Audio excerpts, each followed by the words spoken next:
Watu wa Azimio, watu wa Temeke, watu wa Stilio, watu wa Pile, watu wote wa maeneo haya, watu wa Sandali, ni aibu kubwa kushindwa kwenda Benjamin Mkapa, ambayo kwenu nyinyi mnaweza kwenda kwa kutembea, wakati kuna watu wamekuja kutoka Mbeya zaidi ya kilomita 800 wamekuja kuifuata Simba yao, na wamefika leo, kesho wanakuja Benjamin Mkapa.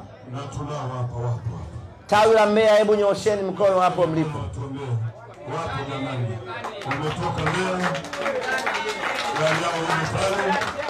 Wapo. Sio Wanyakyusa, watu waliokuja kutoka Mbeya kwa ajili ya mechi. Mpo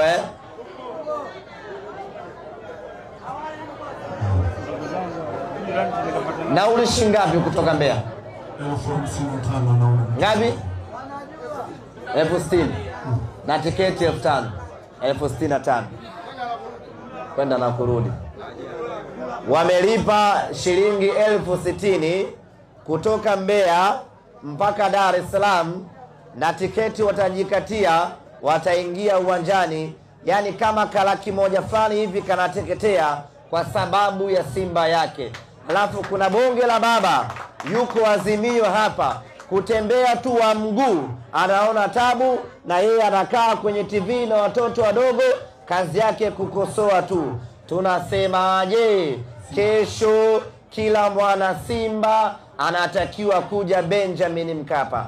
Kama watu wametoka Mbeya na kuna wengine wametoka Tunduma, wekundu wa boda, kuna wanasimba kutoka Mwanza wamewasili asubuhi ya leo, wewe watemeke hapa, unafanya nini nyumbani?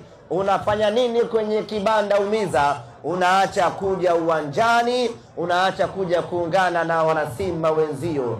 Hauna sababu yoyote ya msingi ya kukufanya uache kuja uwanjani siku ya kesho.